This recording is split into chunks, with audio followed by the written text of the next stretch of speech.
창세기 1장 1절부터 3절까지 말씀 함께 한번 읽으시겠습니다. 시작. 태초에 하나님이 천지를 창조하시니라. 땅이 혼돈하고 공허하며 흑암이 깊음 위에 있고 하나님의 신은 수면에 운행하시니라. 하나님이 가라사대 빛이 있으라 하심에 빛이 있었고. 오늘 참석하신 모든 분들을 환영합니다. 제가 오늘도 환영의 뜻으로 꽃을 준비했습니다.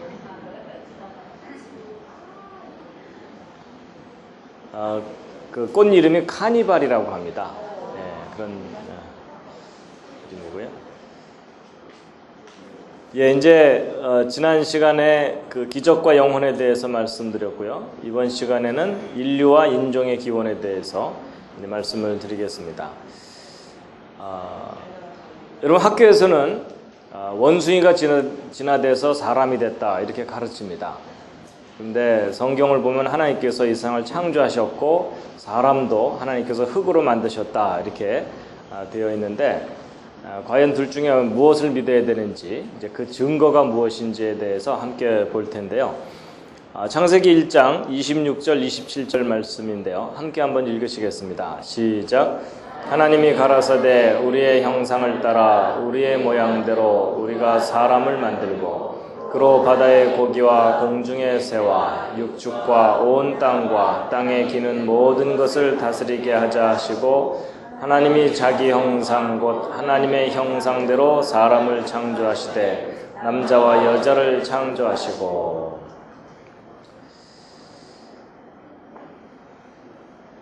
인류의 기원, 창조인과 진화인가 하는 것인데요. 여러분, 그 학교에서는 교과서를 통해서 인간이 원숭이로부터 점점 진화돼서 사람이 되었다, 또는 원숭이와 인간의 어떤 공통 조상이 있어서 거기서부터 이제 갈라져 나온 것이다 이렇게 가르칩니다. 그래서 이제 이런 식의 그림을 많이 보게 됩니다. 원숭이가 점점 진화돼 가지고 사람이 되고 결국 현대인이 됐는데, 진화론이 맞다면 현대인들도 언젠가는 또 이상한 모습으로 이제 진화를 해가야 될 겁니다. 그래서 이 진화론에서는 지금부터 한 500만 년 전쯤에 원숭이 종류, 이걸 유인원이라고 하는데요. 원숭이 종류가 진화를 시작해가지고 이제 오스트랄로피테쿠스를 거쳐서 호모 하빌리스, 호모 에렉투스, 그리고 고대형 호모 사피엔스, 그래서 이제 구인과 신인을 거쳐서 현대인이 됐다 이렇게 나름대로 분류를 하고 있습니다. 그래서 이제 이런 인류가 진화되었다는 그 근거로서 제시되었던 증거들이 네안데르탈인, 크로마뇽인, 자바원인, 북경원인, 오스트랄로피테쿠스 기억나십니까? 예전에 학교에서 배우실 때 이런 거 발음도 잘 안 되는 오스트랄로피테쿠스 이런 거 배우신 기억이 나실 겁니다. 다 함께 읽으시겠습니다. 여전히 우리를 당황하게 하는 창세기 1장의 히브리어 원문인데요.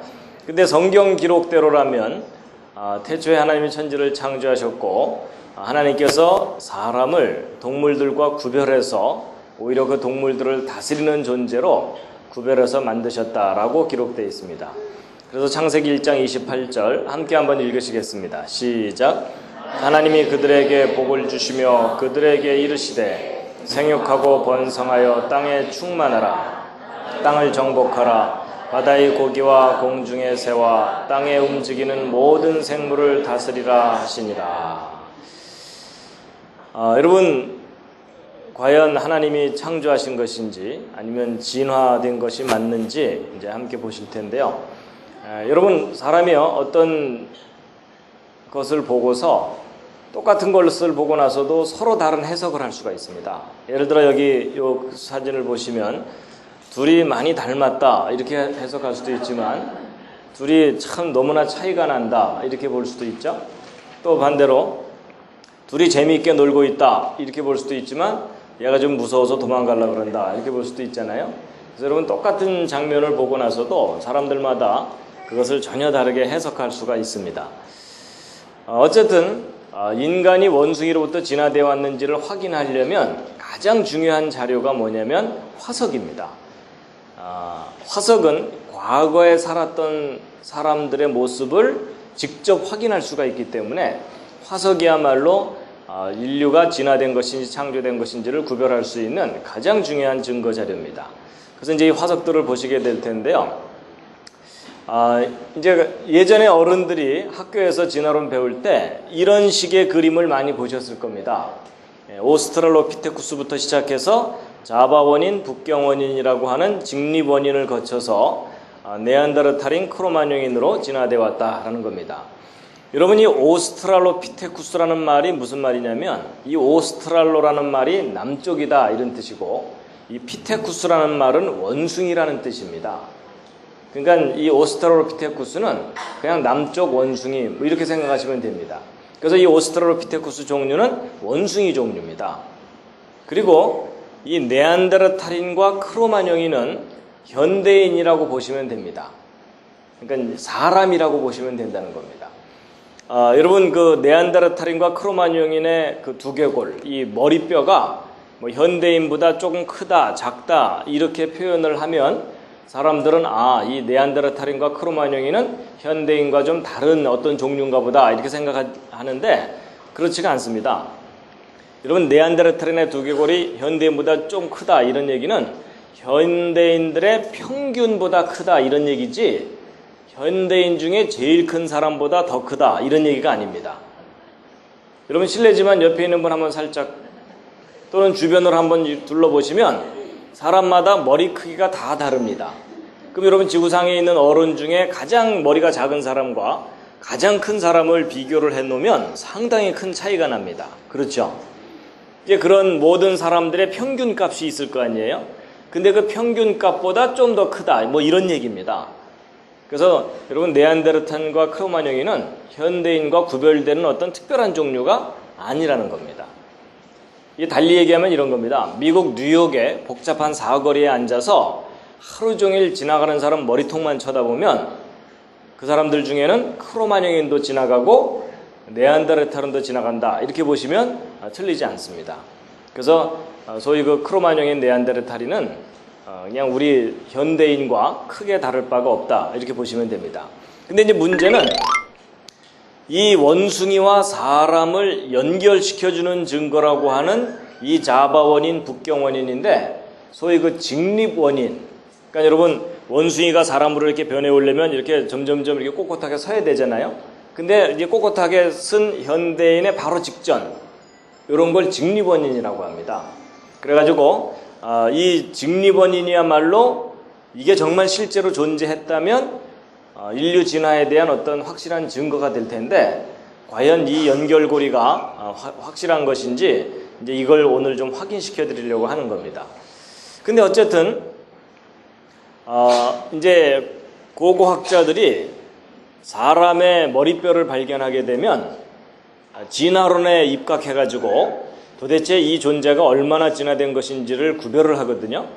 그랬을 때 그 기준이 되는 것 중에 하나가 뭐냐면 이 안면 경사각이라 그래가지고 이 머리뼈를 옆에서 봤을 때 이게 얼마나 기울어져 있나 이걸 보게 되면 이 사람이 얼마나 진화가 된 것인가 하는 것을 구별할 수 있다는 겁니다.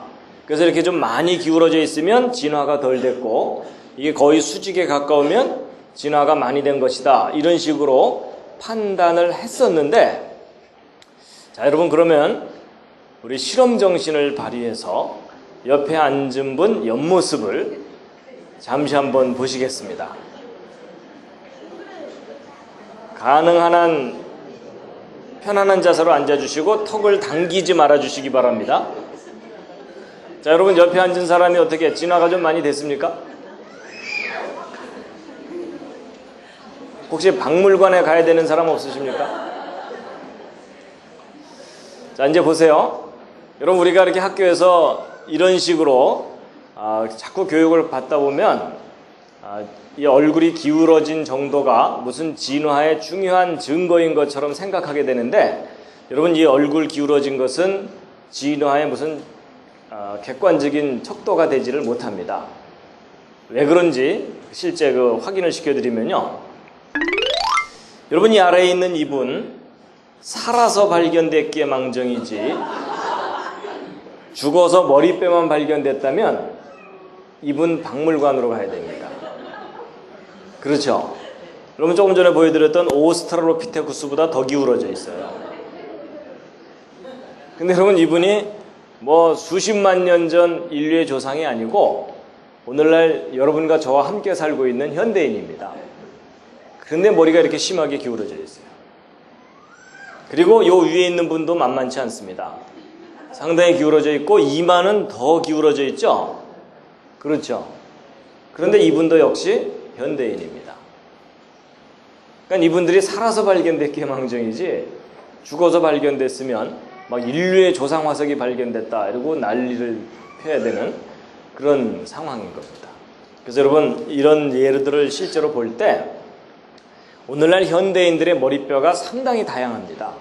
그렇기 때문에 이게 많이 기울어졌다 그래서 원시적이다 이런 얘기를 하는 것은 넌센스다 하는 겁니다. 이해가 되시죠? 예.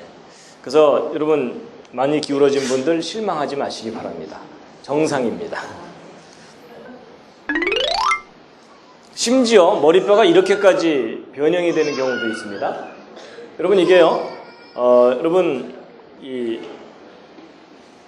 현대인 중에 이제 어떤 사람들이냐면 여러분 남미의 페루라는 곳에 가면 옛날 잉카 문명이 있었죠. 그 잉카 문명을 이루었던 그 사람들 중에 그 사람들이 다 머리뼈가 저렇게 생긴 게 아니고 그 사람들 중에 왕족이라든지 이런 지배자 계급에 해당되는 사람들이 자기들의 신분을 아예 구별하기 위해서 머리뼈를 일부러 저렇게 만든 겁니다. 그래서 어른들은 저게 안 되고 어린 아이가 태어나면 아이 머리에다가 이렇게 틀로 이렇게 고정을 시켜 놓으면 아이가 머리가 점점점 커져야 되는데 옆으로 못 자라게 하면 위로 솟아 올라가겠죠. 그래서 저렇게 아이스크림 콘처럼 생긴 콘 헤드를 만들어 놓은 겁니다. 마음에 드시면 여러분도 한번 해보시기 바랍니다. 아이가 태어나거든 얘야 너는 왕족이다 뭐 이러면서. 여러분 이게 무슨 얘기냐면 사람의 머리뼈가 환경에 의해서도 얼마든지 변형될 수 있다는 겁니다. 여러분 그 옛날 어른들은요 아이들을 키울 때 이게 뉘어서 자장자장 이러면서 배 두들기면서 키우는 바람에 이 뒤가 항상 눌려갖고서 이 대부분 어른들은 이 뒤가 절벽입니다. 그렇죠? 근데 요즘 아이들은 머리 동그랗게 예쁘게 키운다고 엎어서 키우잖아요. 그렇죠? 그럼 얘가 머리를 자꾸 이렇게 뒤쳐다 보면은 이 뒤가 이게 동글동글 예쁘게 커지죠? 그래서 결국 사람의 머리뼈가 환경에 의해서도 얼마든지 어느 정도 변형될 수 있다는 겁니다. 심지어 음식물이 무엇이냐에 따라서도 이 얼굴 형태가 변형이 될 수가 있거든요. 그래가지고 여러 가지 환경에 의해서 조건들에 의해서 머리뼈가 변형이 되는 거기 때문에 그 두개골을 보고서 이게 뭐 진화가 많이 됐다 덜 됐다 이렇게 하는 것은 그렇게 정확한 척도가 아니라는 겁니다.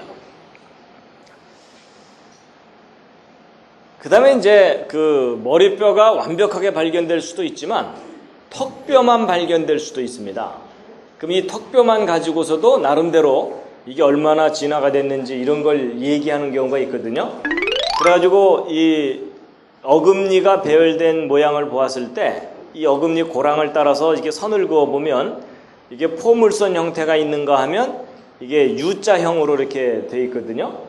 근데 여러분 둘 중에 하나는 원숭이에 가깝고 둘 중에 하나는 사람에 가깝다 이런 식으로 이제 분석을 하는 것인데 여러분 A, B 둘 중에 어느 쪽이 현대인 쪽이겠습니까? A일 것 같죠? 예, 맞습니다. 그럼 여러분 또 실험 정신을 발휘해서 옆에 앉은 분 구강 검사를 좀 해드리시기 바랍니다. 한번 해보시고. 예.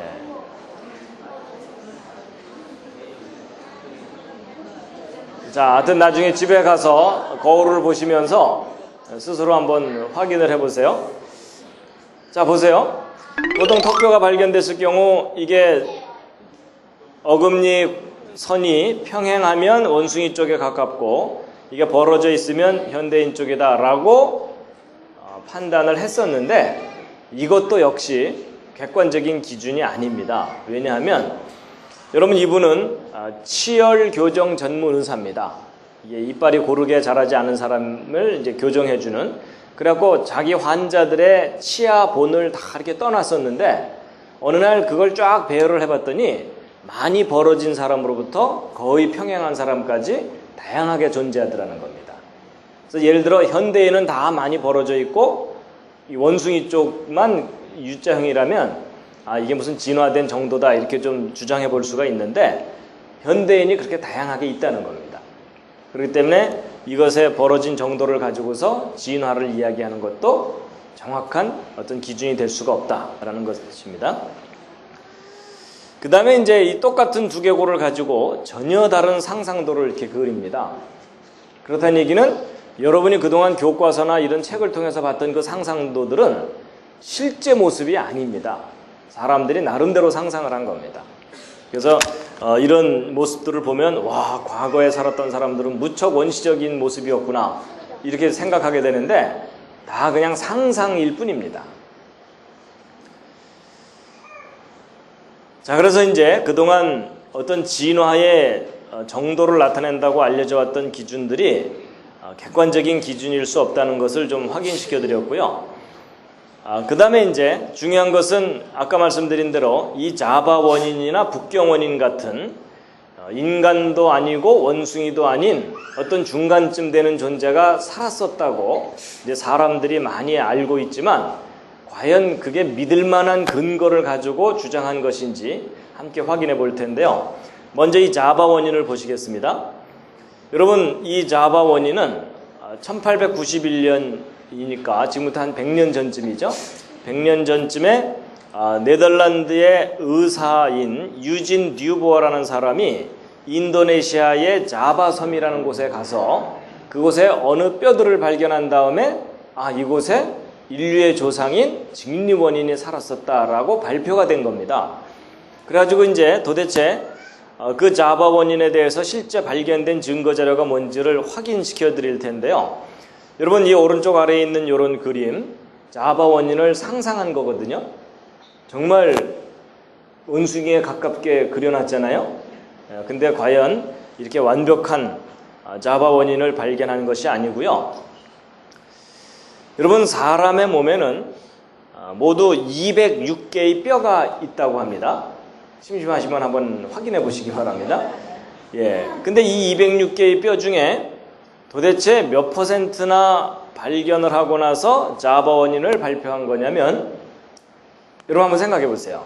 여러분이라면 이 206개의 뼈 중에 몇 %를 발견해야 그래도 믿을만 하다고 해줄 수 있겠느냐 하는 거예요. 자, 다음 중에 하나 골라보세요. 나는 80% 이상은 발견돼야 내가 믿을 만한 증거라고 인정하겠다. 1번. 자, 2번. 아니다.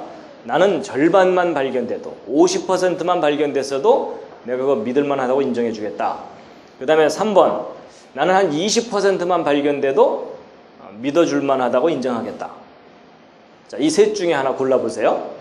자, 여러분이 얼마나 믿음이 좋으신지 확인해 보도록 하겠습니다. 자, 1번. 나는 80% 이상은 발견돼야 믿을 만하다고 인정해 주겠다 하시는 분. 이런 분들은 상당히 엄격하신 분들입니다. 자, 나는 절반만 발견돼도 난 믿을 만하다고 인정해 주겠다 하시는 분. 나는 50%만 발견돼도 인정해 주겠다. 이런 분들은 상당히 너그러우신 분들입니다. 자, 나는 20%만 발견됐어도 인정해 줄 수 있다. 이런 분들은 아무 정신이 없는 분들입니다.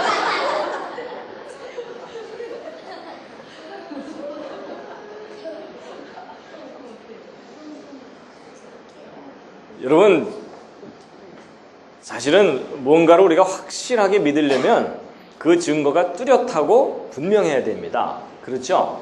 20%만 발견됐는데 믿으려면 대단한 믿음이 필요합니다. 그렇죠? 근데 이제 보세요. 여러분, 그 유명한 자바 원인에 대해서 실제 발견된 자료는 이 206개의 뼈 중에 이게 전부입니다.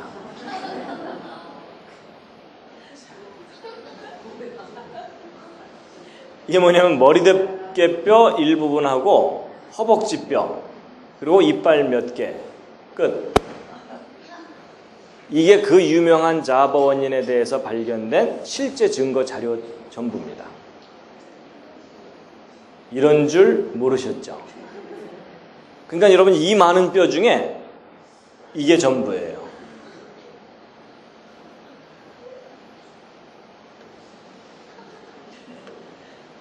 여러분 저도요. 이 자바원인에 대해서 실제 발견된 증거 자료가 이게 전부라는 것을 알기 전까지는 과학자들이 어련히 알아서 충분히 증거를 발견하고 나서 발표했겠거니라고 막연하게 생각했었거든요. 여러분들도 사실 그러셨을 거 아니에요, 그렇죠? 뭔가 좀 확실한 증거를 발견하고 나서 발표를 했겠다라고 믿어주셨을 텐데, 여러분 실제 자바원인에 대해서 발견된 건 이게 전부입니다. 여러분 이걸 가지고 이런 존재가 살았다고 믿으려면 특수한 믿음이 필요합니다.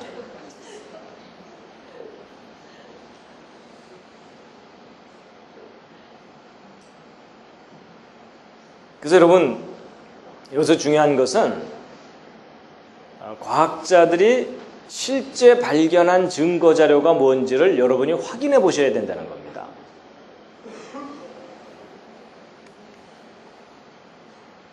그리고 어떤 분들은 이 자바 원인의 두개골이라고 알려져 있는 이 머리뼈가 오늘날 현대 자바인의 두개골과 아주 유사하다는 사실을 알게 됐습니다.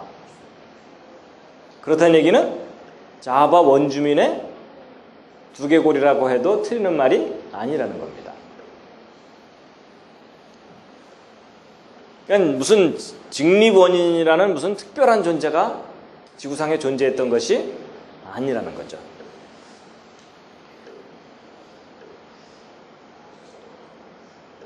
그 다음에 이제 이 북경 원인이라고 알려진 것은 북경의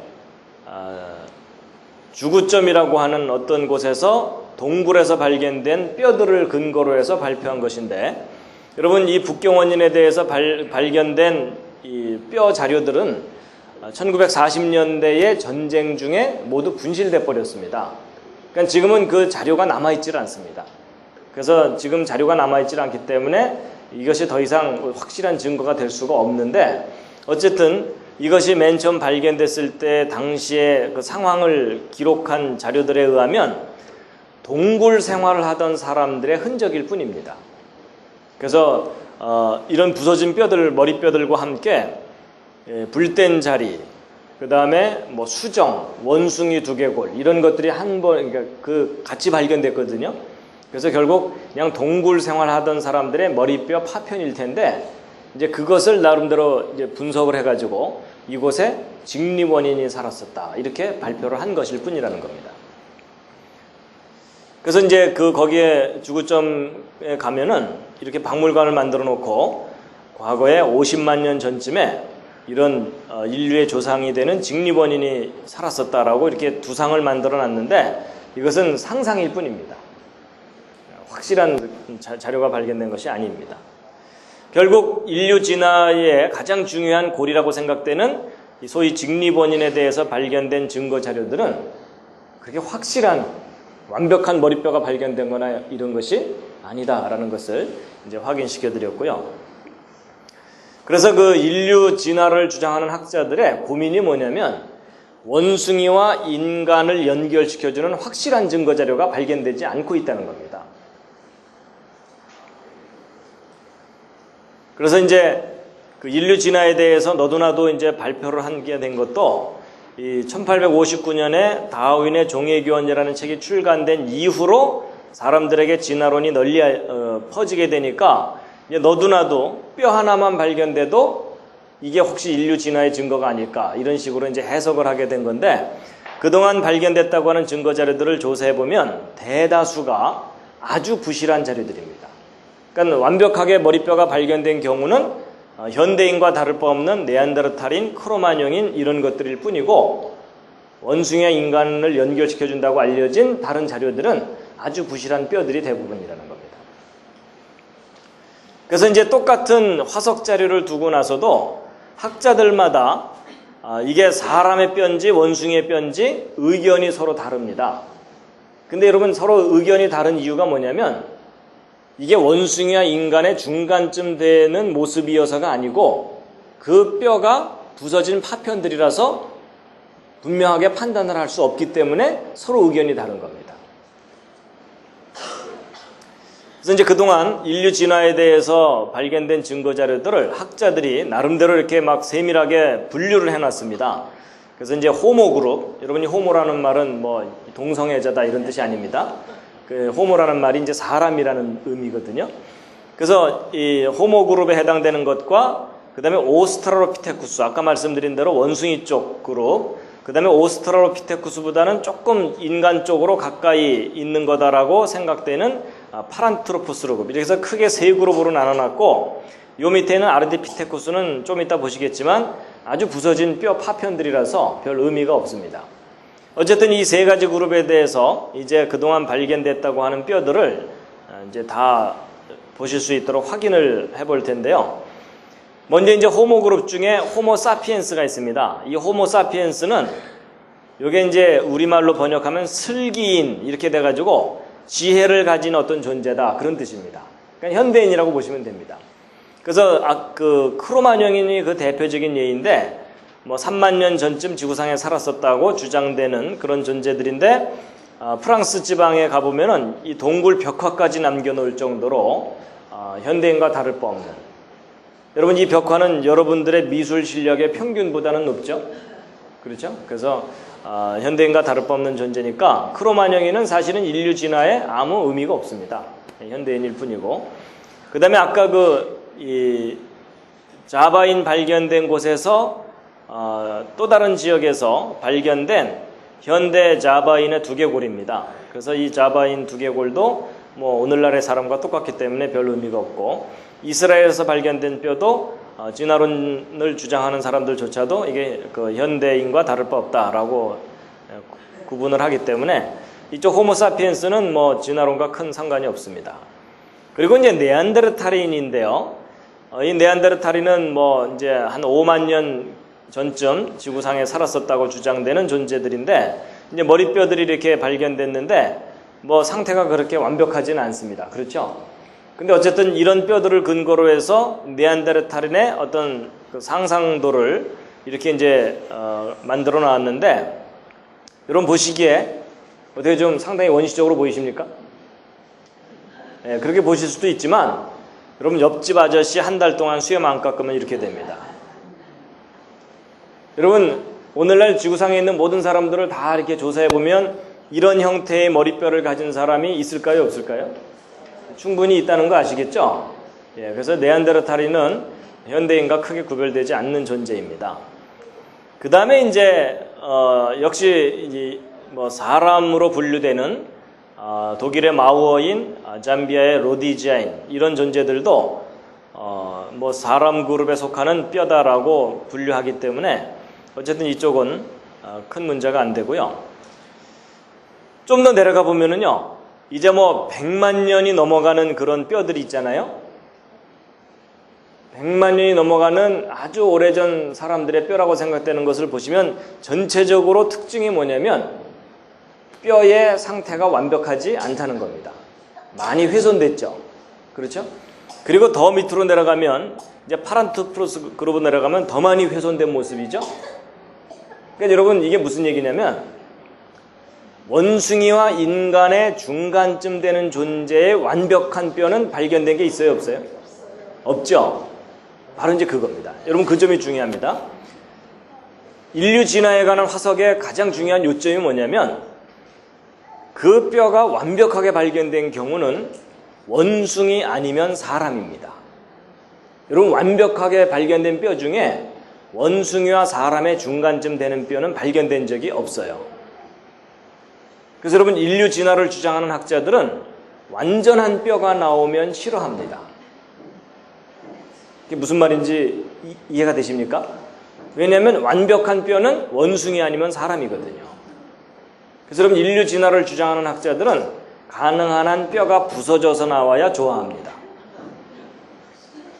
왜냐하면 이렇게 많이 부서져 있어야 거기다가 사람들의 상상력을 덧붙여서 원숭이와 사람의 중간쯤 되는 존재를 만들 수가 있기 때문에 그렇다는 겁니다. 제가 원숭이와 인간의 중간쯤 되는 완벽한 뼈가 발견됐는데 그걸 안 보여드리는 게 아닙니다. 보여드리고 싶어도 그렇게 완벽한 뼈가 발견된 게 없기 때문입니다. 그리고 좀 더 내려가서 이제 300만 년 정도 되면은요, 이제 이게 오스트랄로피테쿠스라고 하는 것들이거든요. 근데 그런 뼈들 중에 완벽하게 발견된 뼈는 하나도 없습니다. 원숭이 뼈 종류이거나 아니면 심하게 부서져서 파편들이 발견되는 그런 경우들입니다.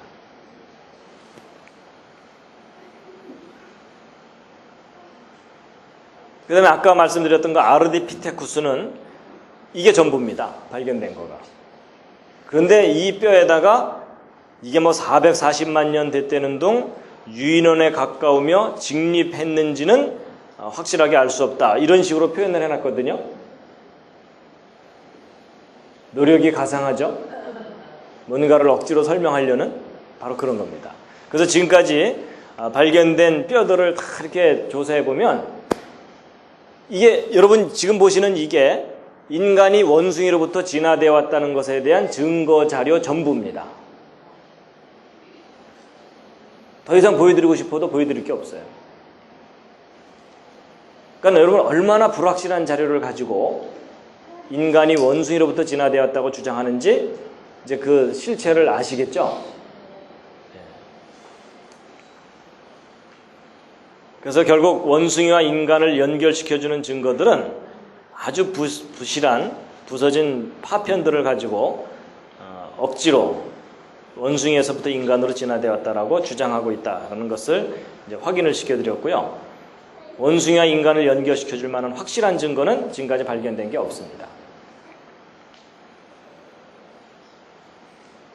그래가지고 이제 그동안 발견된 화석 자료들을 시대별로 분류를 해놓은 겁니다. 이것이.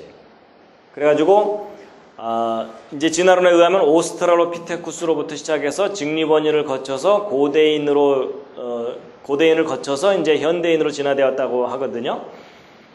그래가지고 이제 이런 뼈들이 실제 발견된 그 퇴적층의 깊이에 따라서 뭐 50만 년 전, 100만 년 전, 200만 년 전, 500만 년 전까지 이렇게 이제 연대별로 분류를 해놓은 겁니다. 그럼 여러분 한번 이제 생각해 보세요. 이 오스트랄로피테쿠스부터 현대인까지 진화되어 온 것이 맞다면 여러분 최근의 퇴적층 속에 직립원인의 뼈들이 발견되는 것은 가능할 수가 있어요. 왜냐하면 어떤 것들은 현대인으로 진화를 했지만 어떤 것들은 진화하지 않고 지금까지 버텼다 이렇게 설명하면 되니까. 그렇죠. 그런데 수백만 년 전 퇴적층 속에 현대인의 두개골이나 그 파편들이 발견되는 것은 돼야 안 돼요? 그건 안 되죠. 수백만 년 전 땅속에 현대인의 뼈가 묻혀 있거나 이러면은 그건 절대 안 되죠. 근데 놀랍게도 지금까지 발견된 이 증거 자료들을 분류를 해보면은 요 빨간색으로 된 선 아래쪽 부분에서는 절대로 어떤 증거가 발견되면 안 되거든요. 근데 실제 분류를 해봤더니 수백만 년 전이라고 분류되는 그 퇴적층 속에서 현대인에 관한 뼈나 유물들이 발견되는 거예요. 여러분 진화론이 정말 맞다면 이 왼쪽 아래에 있는 증거들은 절대로 존재해서는 안 돼요. 맞죠? 그래서 여러분 지금 이 표가 그동안 발견됐던 자료를 싹 분류를 해놓은 거거든요. 근데 놀랍게도 인류 진화했다고 하는 주장하고는 전혀 맞지 않는 증거들이 저렇게 확인되고 있다는 겁니다. 심지어 나중에 그 공룡 이야기 할 때 다시 한번 말씀드리겠지만요.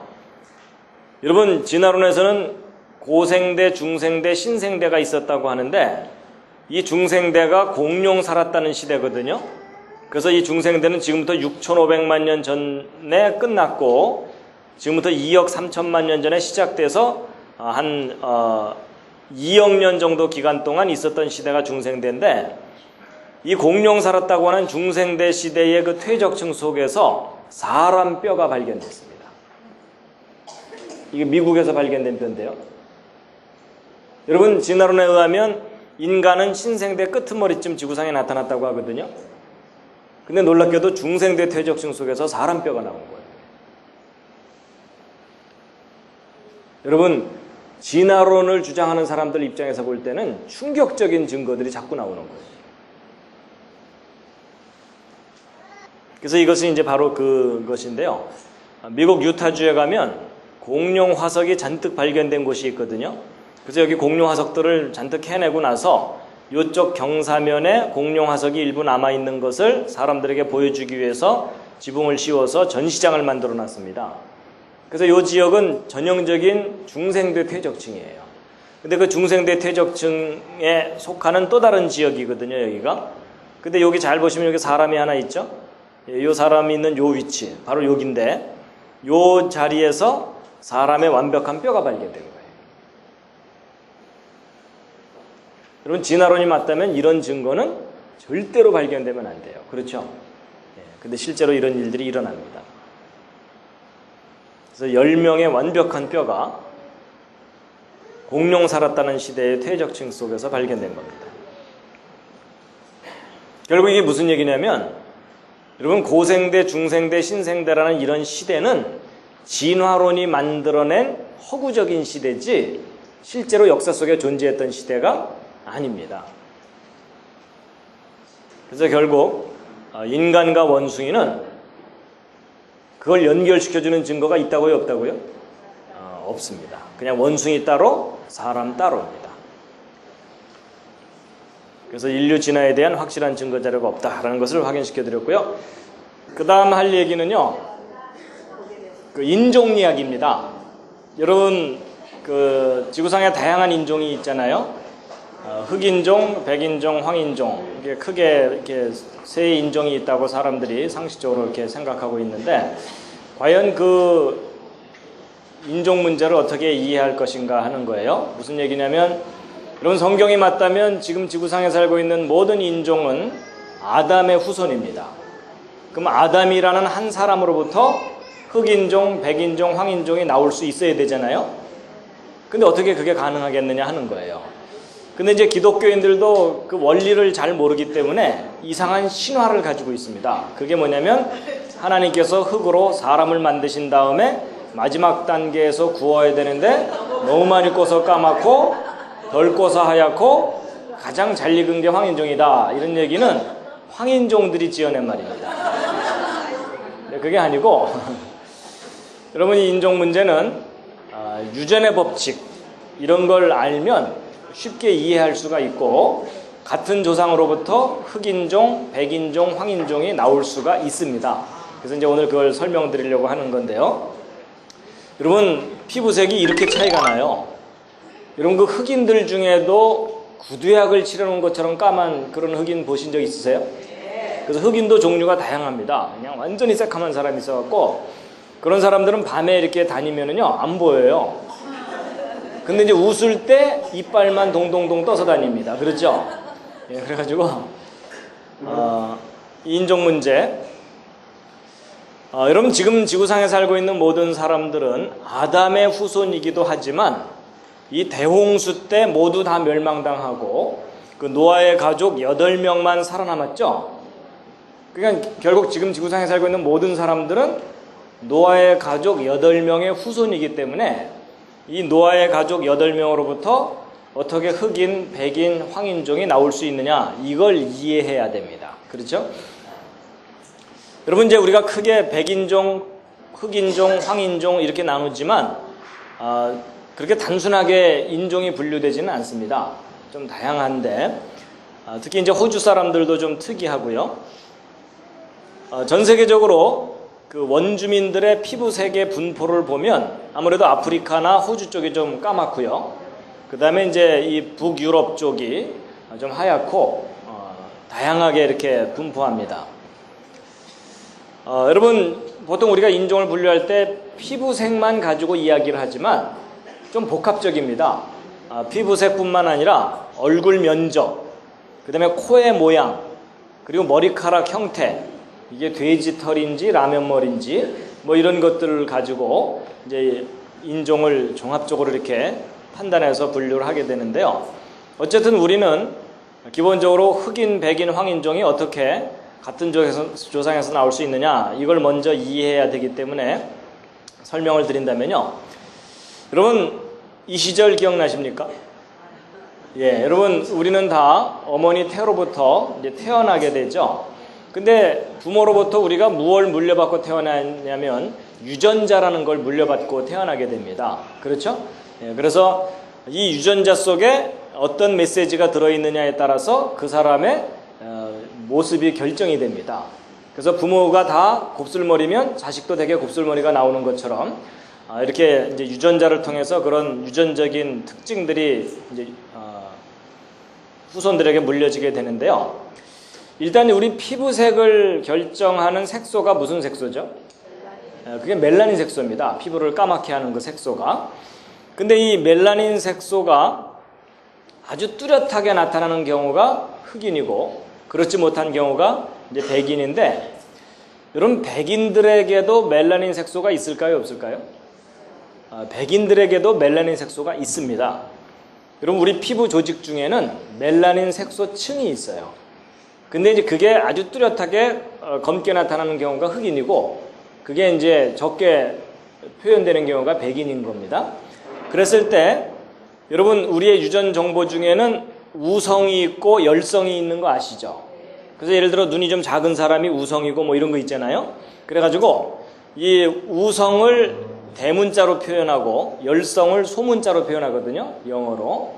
그래서 예를 들어 멜라닌 색소가 아주 뚜렷하게 표현돼 가지고 검게 되는 그런 유전인자를 우성이라고 보고 그렇지 못한 경우를 열성이라고 보자고요. 그래갖고 이제 이런 유전 정보를 가진 남자와 여자가 결혼을 해서 자식을 이렇게 낳게 되는데, 여러분 예를 들어 순수한 흑인과 순수한 백인이 결혼을 했다고 치자고요. 그럼 이 순수한 흑인의 경우는 우성 정보만 가지고 있겠죠.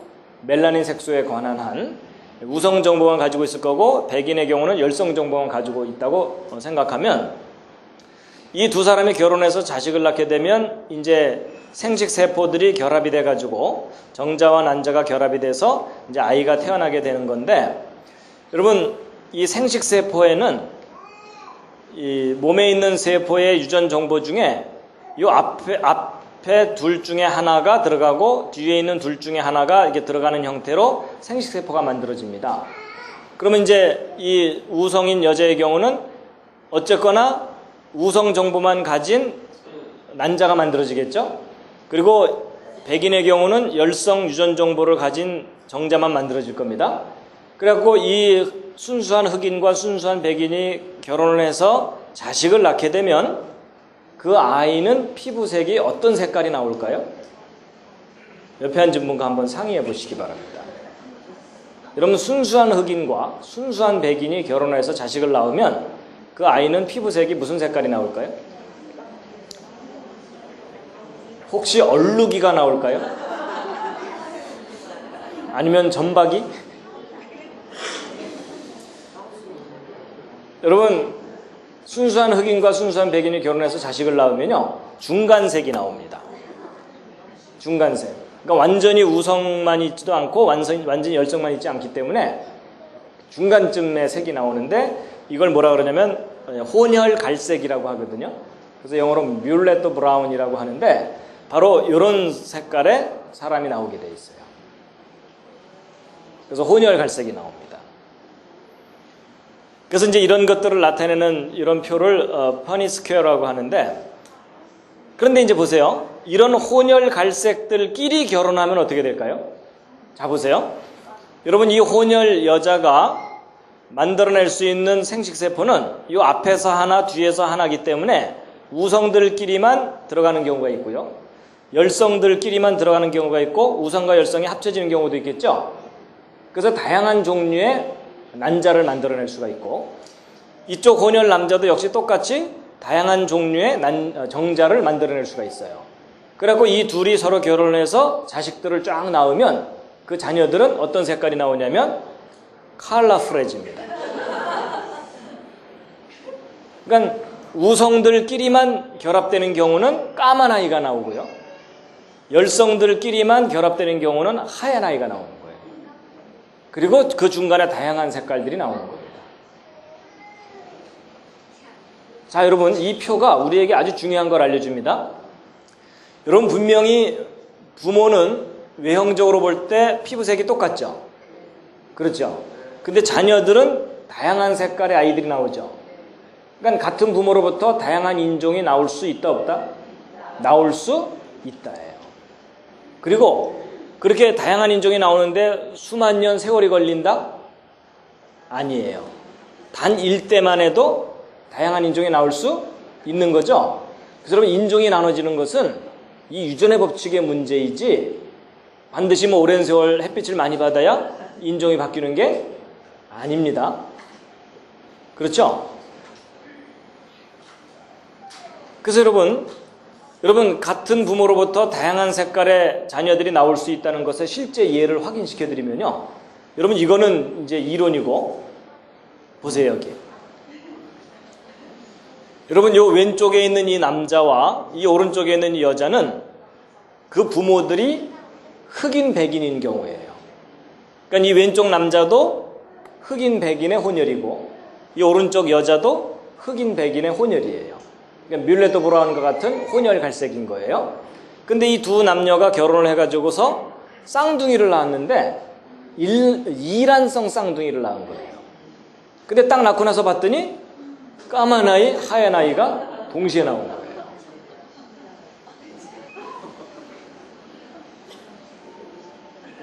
여러분, 이건 이론이 아니라 실제입니다. 그러니까 같은 부모로부터 다양한 인종이 나올 수 있다 없다? 있다예요. 그렇죠?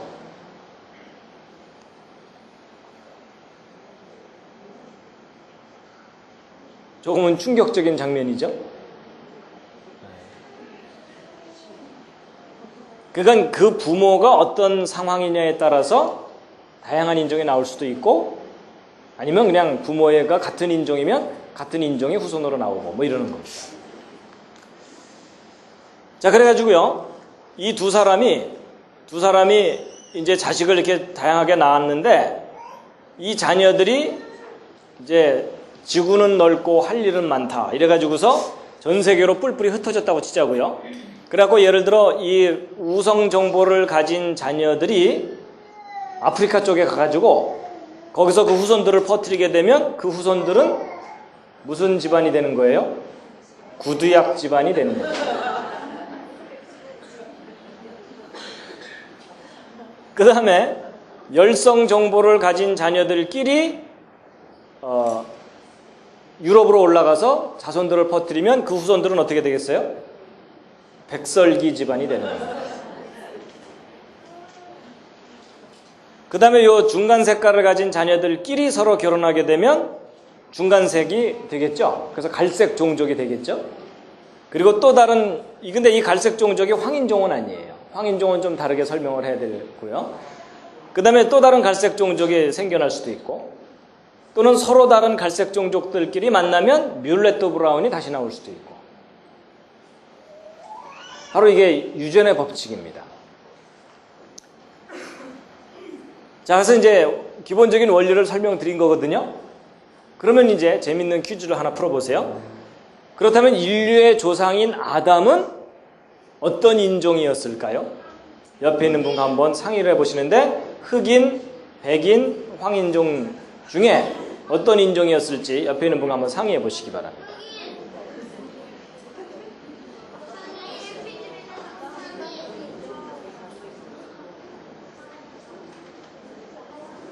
자, 한번 생각을 확인해 보겠습니다. 자, 1번 흑인이었을 거다. 아담이 흑인이었을 거다. 예, 뭐 한두 분 계시는데, 예, 별로 마음에 안 드시죠? 자, 2번 아니다. 백인이었을 거다. 아담이 백인이었을 거다. 예, 이런 분들은 이제 영화를 많이 봐서 그런 거고요. 예, 되게 여러분 백인들이 그 영화를 많이 만들었기 때문에 아담이 되게 백인으로 나오죠. 그다음에 아담이 황인종이었을 거다. 예, 역시 팔이 안으로 굽죠. 그 다음에 4번 잘 모르겠다. 요즘 아무 생각 없이 살고 있다. 자, 여러분 한번 함께 생각해 보자고요. 예를 들어 여러분 아담이 흑인이었으면 여러분 아담 그대로 복사한 게 하와죠. 그렇죠? 아담의 갈비뼈로 만들었으니까. 그러면 그 후손은 다 까매야 되잖아요. 그러니까 아담이 흑인은 아니에요. 그럼 아담이 백인이었느냐? 아니에요. 똑같은 원리로 아담이 백인이었으면 그 후손도 다 백인이어야 되니까 그것도 아니죠. 그럼 아담이 황인종이었겠느냐? 그것도 아니에요. 왜냐하면 여러분 우리 황인종들끼리 아무리 결혼해봤자 흑인이나 백인이 안 나오죠. 그러니까 아담이 황인종도 아닌 거예요. 그럼 도대체 아담은 무슨 인종이었겠느냐 하는 건데 잘 생각해 보시면 아까 여러분들에게 소개해드렸던 것처럼 아담은 처음부터 뮬렛도 브라운과 같은 처음부터 잡종이에요. 이게 무슨 말이냐면 하나님께서 아담에게 그 아담으로부터 다양한 인종이 나올 수 있도록 처음부터 다양한 유전 정보를 아담에게 넣어두신 거다 그 말이에요. 그러니까 아담은 처음부터 혼혈입니다. 여러분 우리 한국 사람들은 이 단일 민족을 너무 부르짖다 보니까 이 혼혈 그러면 부정적인 생각을 갖잖아요. 근데 아니에요. 여러분 원리를 잘 생각해 보면 우리 인류의 근본적인 조상인 아담이 처음부터 혼혈이었던 거예요. 소위 그 종합 선물 세트. 그래야 그 후손들이 다양하게 나오는 거죠. 맞죠? 그러니까 여러분 아담과 하와가 자식을 낳을 때마다 얼마나 신기했겠어요. 낳을 때마다 색깔이 다른 거예요. 그렇죠? 뭐 까만 아이도 태어났다가 하얀 아이도 태어났다가 돼지털, 라면머리, 금발, 은발, 푸른 눈, 갈색 눈 얼마나 다양하게 나오겠어요. 그렇죠? 그러니까 아담과 하와가 자식을 낳을 때마다 신기하니까 또 나보자 이러면서 아마도 꽤 많이 나왔을 거라는 생각이 들어요. 실제 성경을 보아도 아담이 130살에 셋을 낳고 그 후 800년을 지내며 자녀를 낳았으며 이렇게 돼 있거든요. 그러니까 아담이 꽤 많은 후손들을 이렇게 낳게 됩니다. 그래서 이제 같은 조상으로부터 다양한 인종이 나올 수 있다라는 것을 말씀을 드렸고요. 그 다음에 이제 여러분 이제 어쨌든 지금 현재 지구상에 살고 있는 사람들은 노아 가족의 후손들이기 때문에 어떤 사람들은 그렇게 생각하기도 해요. 노아가 세 아들이 있었는데 셈, 함, 야벳인데 아마도 셈은 노랬을 거고 함은 까맸을 거고 야벳은 하였을 거다. 근데 반드시 그렇게 생각할 필요가 없습니다. 여러분이 8명 중에 한 사람이라도 뮬렛도 브라운과 같은 그런 유전 정보를 가진 사람이라면 그 후손들이 다양하게 나올 수가 있습니다. 그 다음에 또 제가 이제 재미있는 생각을 해본 게 뭐냐면요. 여러분, 이 대홍수 직전에 지구상에 막 수십억이 살았을 수도 있다고 말씀드렸잖아요. 그러면 그 수십억 중에 8명만 살아남은 거잖아요. 그러면 이 8명이 그 수십억 인구가 갖고 있던 모든 유전 정보를 다 갖고 있을 수는 없어요. 확률이나 통계적으로 볼 때. 그렇다면 지금 현재 지구상에 살고 있는 사람들은 이 8명이 가지고 나온 유전 정보만 물려받은 거잖아요. 그렇죠? 그렇게 생각해 본다면 홍수 이전 세상은 훨씬 다양한 유전 정보가 있었을 거라는 거예요. 그렇게 생각해 볼 수 있겠죠? 그래서 아마도 홍수 이전에는 보라돌이, 녹색돌이 오히려 이 피부색을 결정하는 유전인자가 이 멜라닌 색소 말고도 뭐 보라색 색소, 갈색 색소, 뭐 빨간색 색소 다양하게 있었을 텐데 아마도 이 갈색 색소를 가진 가족만 유일하게 살아남는 바람에 지금 현재 여러분과 저와 같이 이렇게 칙칙한 얼굴로 서로를 마주봐야 되는 게 아닌가 이런 생각도 해봤습니다. 그 다음에 또 이제 이런 점도 생각해 볼 수가 있어요. 여러분 이제 대홍수 끝나고 아라랏산이 여기인데 이제 전 세계로 바로 흩어졌어야 되는데 흩어지는 척 하다가 여기 옹기종기 모여서 바벨탑 사건을 일으키잖아요. 그래서 이제 바벨탑 사건을 일으킨 다음에 본격적으로 전 세계로 이제 흩어지게 될 텐데 여러분 유럽으로 아프리카로 아시아로 이렇게 퍼져나갑니다. 근데 이 지역이 이렇게 다양하게 퍼져나갈 수 있는 중심이 되는 지역이에요. 그래서 이제 퍼져나가게 되는데 퍼져나갈 때 여러분 이 우성 정보를 가진 남녀 한 쌍만 아프리카 쪽으로 가도 거기는 다 후손이 까매질 수가 있어요. 그렇죠? 그리고 열성 정보를 가진 남녀 한 쌍만 유럽으로 올라가도 거긴 다 하얘질 수가 있거든요. 그러니까 굳이 막 수만 명이 한꺼번에 가야만 까매지거나 이런 게 아닙니다. 맞죠? 예, 그래서 이렇게 이제 흩어지게 된 건데, 이렇게 얘기하면 이제 어떤 분들은 왜 하필이면 백인들이 위로 올라가고 흑인들은 밑으로 갔나요? 뭐 이렇게 얘기를 하는데, 제가 그걸 어떻게 알아요? 뭐 그렇게 간 걸, 그렇죠? 그래서 여러분, 한번 이렇게 헤어지고 나면 당분간 만날 기약이 없는 거 아시죠? 서로. 그래서 이제 주로 여기는 백인, 흑인 이렇게 나누어져서 살고 있었다가 최근에 와서 이 미국에서 완전히 뒤섞여 버렸어요. 그렇죠? 처음에는 이 동쪽으로 간 이 아시안 계통의 인디안들이 이 넓은 땅을 차지하고 살았었잖아요. 그래서 처음엔 여기 인디안들만 살고 있다가 이 유럽으로 올라간 백인들이 이 대서양을 건너가서 여기 있는 인디안들을 다 내몰고 이 넓은 땅을 차지하고 살게 된 거예요. 근데 이제 살다 보니까 노동력이 필요하니까 이 백인들이 여기로 이렇게 내려와서 여기는 아프리카 흑인들을 잡아다가 노예로 삼았죠. 그래갖고 이 노예로 이제 흑인들을 삼고서 살다 보니까 흑인과 백인 사이에 혼혈들이 생기기 시작했죠. 근데 여러분, 흑인과 백인이 섞여 살면서 뭐 발밑에서부터 까매져 오거나 이런 거 아니죠? 예, 그러니까 아까 말한 대로 흑인과 백인 사이에 뮬레토 브라운과 같은 혼혈 사람들이 바로 태어나는 겁니다. 그래서 이제 흑백이 함께 섞여 살다가 이 아시아 쪽 사람들이 이 미국 땅 살기 좋대더라 이래가지고서 여기 태평양 열심히 건너가서 이 미국 땅에서 막 이제 섞여 사는 바람에 전 세계 인종들이 여기서 완전히 뒤섞이게 됐어요.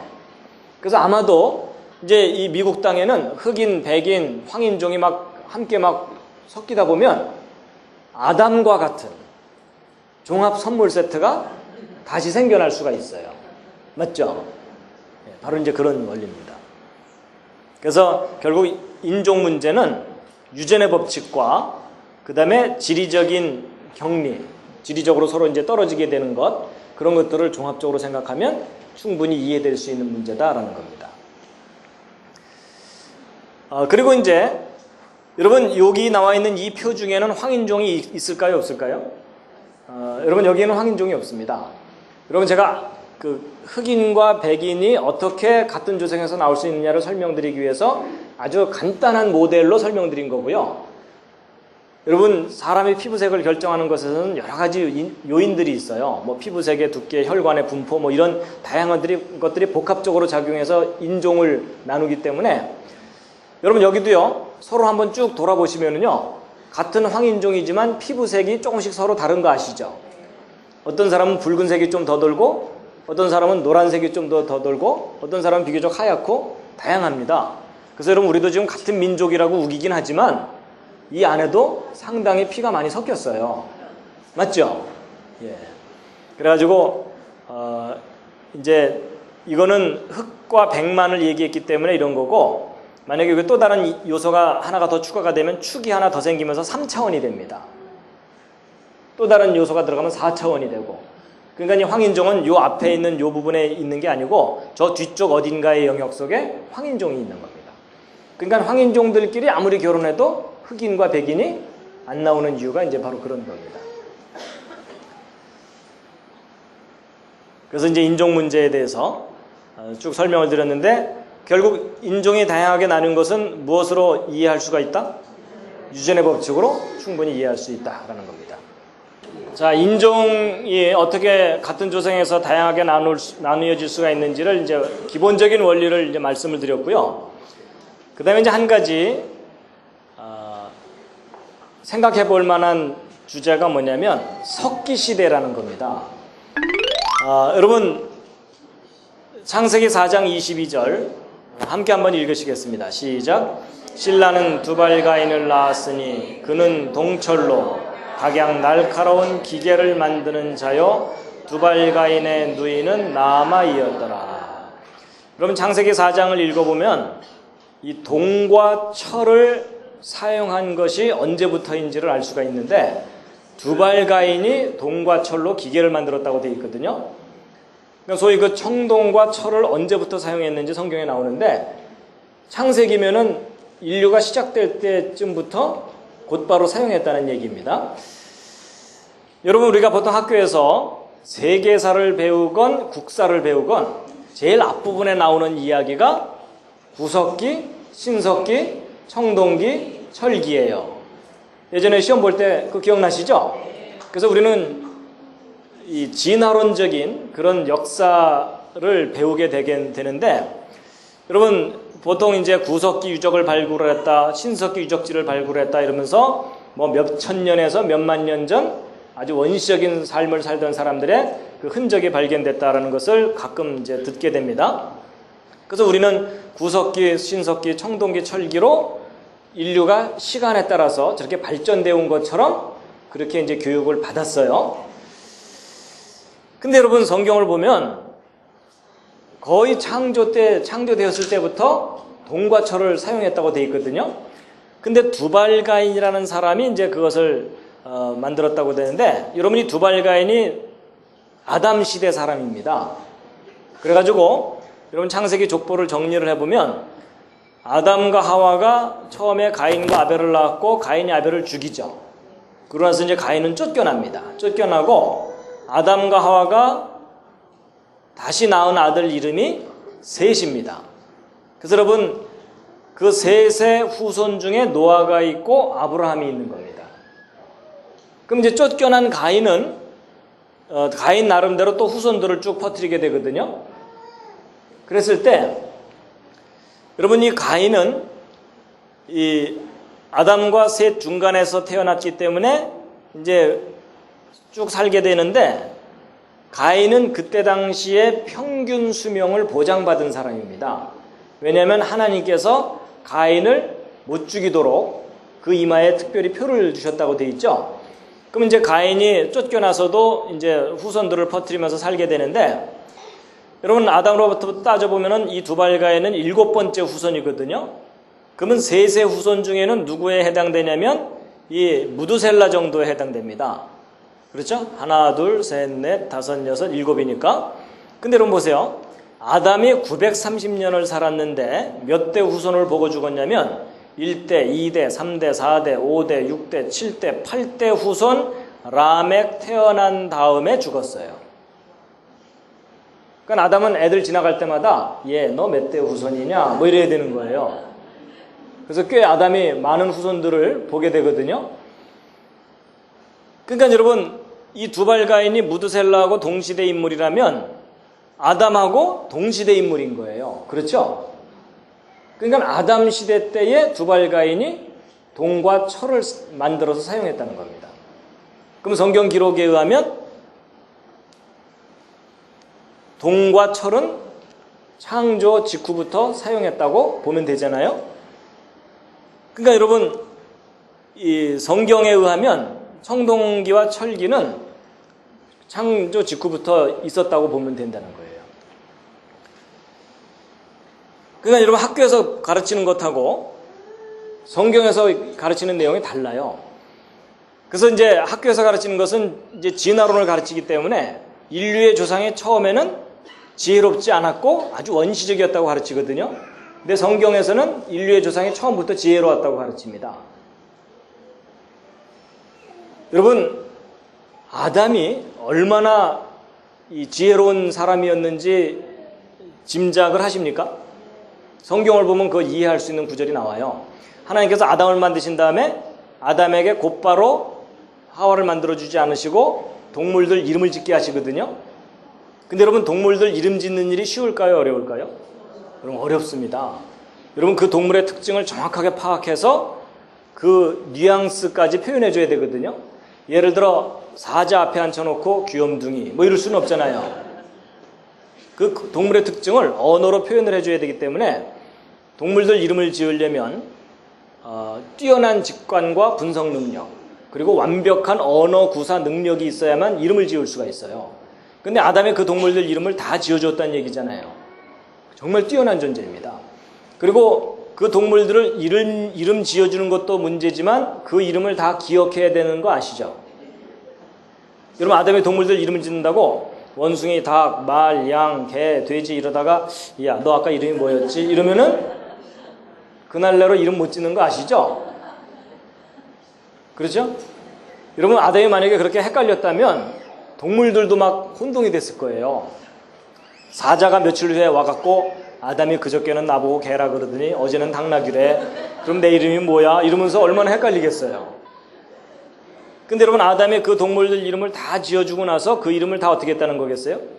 그대로 다 기억할 수 있을 정도로 아주 뛰어난 존재였습니다. 맞죠? 그런데 그런 아담에 비하면 여러분과 저는 지금 어떤 상태입니까? 처참한 상태입니다. 그렇죠? 들으면 나가고 들으면 나가고. 그나마 여러분 학교 다닐 때 정신 똑바로 차리고 수업 들은 적 별로 없으시잖아요. 거의 대부분의 시간이 절전 모드. 최소한의 에너지로 최대의 시간을 버틴다. 뭐 이러면서 그러니까 학교 졸업하고 나서도 아무것도 기억이 안 나고 정리된 게 없으시죠? 그러니까 여러분, 아담이 여러분과 저를 보면 눈 뜨고 못 봐요. 너무 한심해갖고. 그렇죠? 그래서 여러분, 우리가 하도 진화론 교육을 받다 보니까 과거 사람들은 띨띨하고 현대인들은 똑똑하다고 생각하는데 여러분, 그거 정말 잘못된 생각입니다.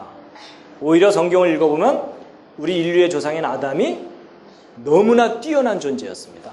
근데 망가진 거죠. 그래서 여러분 보세요.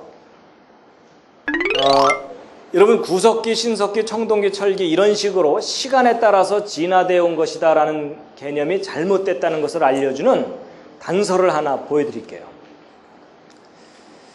여러분, 이 오른쪽에 이 사람들은 영화를 찍고 있는 장면이 아니고 1970년대에 필리핀에 수천 개의 섬이 있는데 그 중에 아래쪽에 제일 큰 섬이 민다나오 섬이거든요. 이 민다나오 섬 남쪽 정글지대에서 발견한 원주민이에요. 근데 완전히 벌거벗고 살고 있을 뿐만 아니라 여러분 잘 보시면 이 사람의 손에 들려있는 것을 잘 보시면 돌망치가 들려있어요. 바닥에도 돌망치가 하나 놓여 있고요. 여러분, 저분들이 살아서 발견됐기에 망정이지 죽은 후에 이 돌망치만 여기서 발견됐다면 그걸 발견한 사람들이 뭐라고 외쳤겠어요? 이곳에 무슨 시대 사람들이 살았었다고? 석기시대 사람들이 살았었다고 발표했을 거 아니에요. 그렇죠? 그리고 여러분, 구석기, 신석기 구별할 줄 아세요? 구석기하고 신석기는 뭘로 구별하죠? 있는 돌을 그대로 사용했으면 구석기, 그걸 갈거나 뭐 다듬거나 이래서 사용했으면 신석기죠? 근데 여러분, 이 상태로 보아서는 이거는 구석기예요, 신석기예요? 있는 돌에다가 그냥 자루만 달아서 사용했으니까 이게 나중에 자루는 썩어서 없어지고 난다면 돌만 남을 테니까 무슨 시대 사람? 구석기 시대 사람이 살았었다라고 발표를 해야 되는 거예요. 근데 이 사람들은 몇만 년 전 구석기 시대 사람들이 아니고 오늘날 여러분과 저와 같은 시대에 살고 있는 사람들이에요. 이 사람들 이렇게 사는 동안 지구 다른 쪽에서는 이렇게 살고 있어요.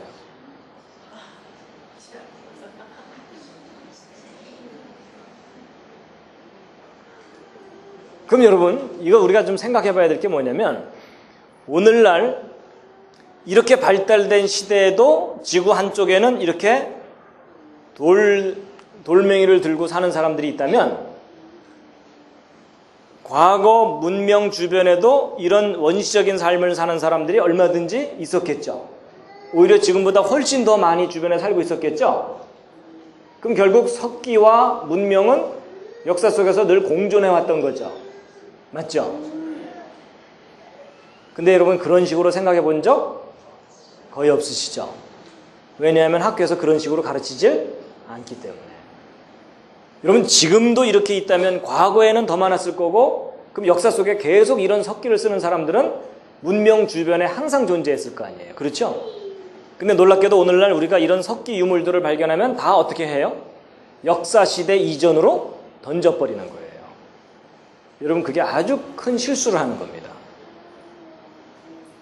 여러분, 지구 곳곳에서 문명을 이루고 살고 있는 사람과 원시적인 삶을 사는 사람은 늘 함께 공존해 왔어요. 맞죠? 그래서 여러분, 이렇게 구석기, 신석기, 청동기, 철기로 시간에 따라 변한 게 아니에요. 모든 시간에 문명과 원시적인 삶은 항상 공존했었습니다. 결국 시간이 흘러가면서 고대로부터 현대에 이르기까지 문명과 원시의 상대적인 비율이 변한 겁니다. 맞죠? 과거에는 원시적인 삶을 사는 사람의 비율이 더 많았고 지금은 상대적으로 줄어들어가고 있고. 이해가 되십니까? 근데 우리가 학교에서 이렇게 교육받지를 못하고, 여러분 이 역사 속에서 함께 존재했던 이런 원시 시대의 원시적인 삶의 유물들을 다 문명 이전 시대로 던져버리는 거예요. 그리고 아득한 선사 시대를 만들어버린 겁니다. 왜냐하면 돌은 말이 없기 때문에.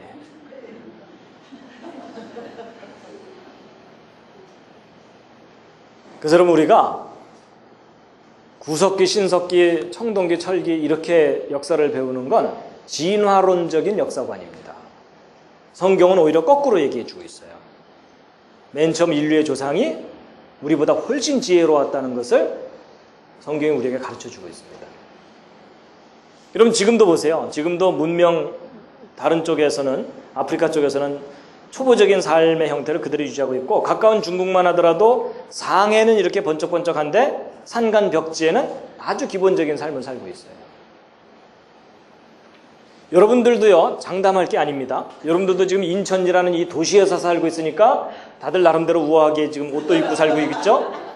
만약에 여러분이 이 똑같은 시간에 저 산간 벽지 외지에서 황량한 황무지에서 살고 있다면 과연 이런 삶을 살겠어요? 아무도 장담 못합니다. 맞죠? 그리고 여러분 역사 속에서 얼마나 많은 전쟁이 있었어요.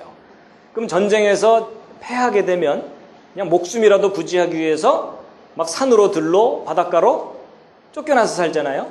그럼 쫓겨나게 되면 거기서 언제 포크 만들어서 젓가락 만들어서 살아요. 그냥 있는 그대로를 살아야죠. 그렇죠? 그럼 당연히 돌멩이 들고서 처음엔 살아야 되고, 그러면 그렇게 살았던 사람들이 역사 속에 얼마나 많았겠어요. 근데 그 사람들이 남겨놓은 유물들을 역사 속에 함께 존재했던 사람들의 유물이라고 판단하지 않고 다 선사시대로 던져버리는 거예요. 비록 한 장의 사진이지만 이 사진이 우리에게 굉장히 중요한 것을 생각하게 해줍니다. 그래서 구석기, 신석기, 청동기, 철기, 이것은 진화론적 역사관이지 성경적인 역사관이 아닙니다. 원시와 문명은 시간의 순서다, 공존했다? 공존해 왔어요. 상대적인 비율만 변한 겁니다. 그렇죠?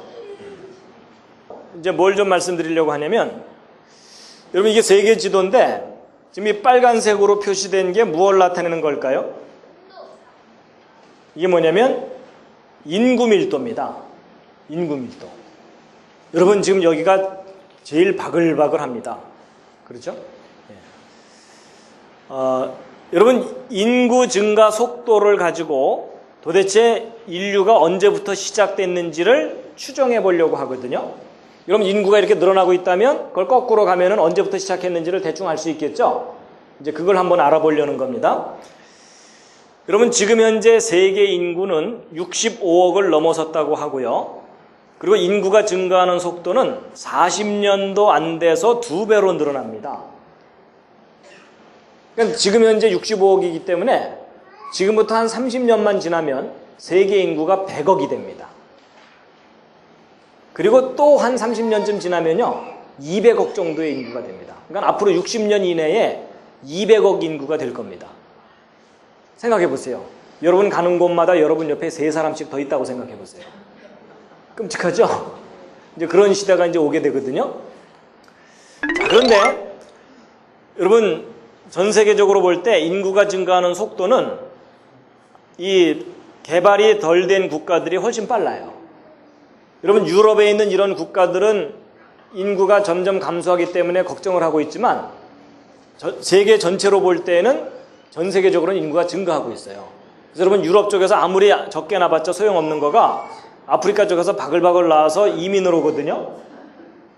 그러니까 전 세계 인구는 앞으로 계속 증가를 하지 감소할 수가 없습니다.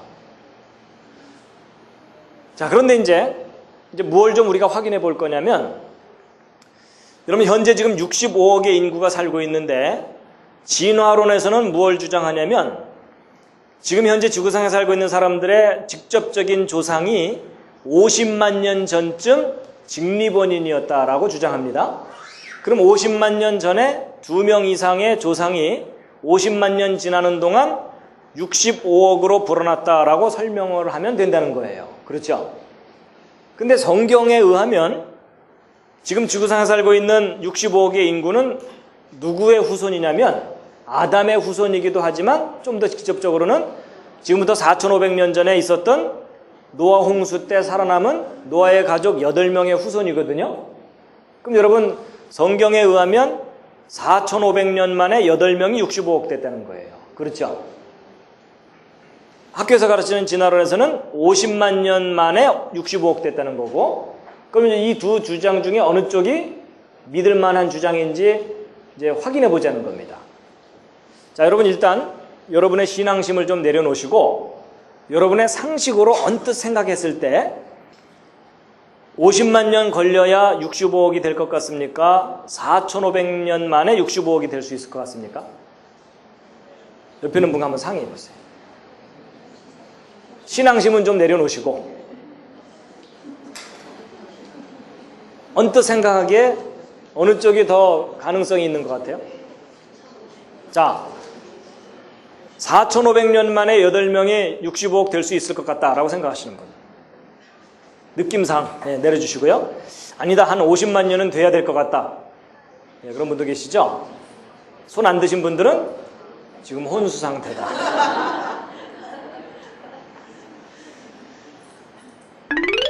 여러분 저도요. 직접 계산을 해보기 전까지는 아무래도 65억까지 불어나려면 적어도 몇만 년 이상은 걸려야 될 것이라고 생각을 했거든요. 오히려 성경에서 얘기하는 4,000년 정도는 터무니없다고 생각을 했었어요. 근데 이제 확인을 해보도록 하겠습니다. 먼저 진화론부터 검토해 보겠습니다. 여러분, 인구는 기하급수적으로 증가한다 이런 얘기를 해요. 쉽게 얘기하면 은행 복리 늘어나듯이 늘어나는 거예요. 그래서 2사람이 4사람 되고 4사람이 8사람 되고 이런 식으로 늘어나기 때문에 인구는요 이렇게 직선적으로 늘어나질 않고 이렇게 가파르게 증가하는 형태로 이렇게 늘어납니다. 왜냐하면 있는 숫자에 비례해서 늘어나니까. 자, 그러면 이제 일단 50만 년 전에 2사람의 직립원인이 50만 년 지나는 동안 65억이 될 수 있는지를 한번 확인해 보겠습니다. 그러면 아까 얘기한 대로 지금은 40년도 안 돼서 2배로 늘어난다 그랬죠? 근데 과거에는 조금 느렸다고 생각해 보자고요. 그래가지고 500년마다 2배씩 늘어났다라고 한번 해보자고요. 그럼 500년마다 2배면 빠른 겁니까? 느린 겁니까? 느리긴 느린데 얼마나 느린지는 좀 짐작이 안 되시죠? 쉽게 생각하면 이런 거예요. 조선이 500년이었죠. 그럼 조선 초기에 2사람이 조선 말기에 4사람 되는 거예요. 이제 좀 느낌이 오시죠? 아마도 그 집안은 대대로 역적 집안이었을 가능성이 높아요. 그래서 조금 숫자가 불어났다 싶으면 왕권에 도전했다가 발각되는 바람에 삼족을 멸하는 멸문지화 중에 뒷문으로 애기 하나 뭐 이런 거 있죠? 그러다가 또 산에 올라가서 또 숫자가 불어나면 또 도전했다가 또 실패해서 이번에는 담 너머로 애기 하나 이런 식으로 아주 기구한 운명을 거쳐야 2명이 4명 될 거예요.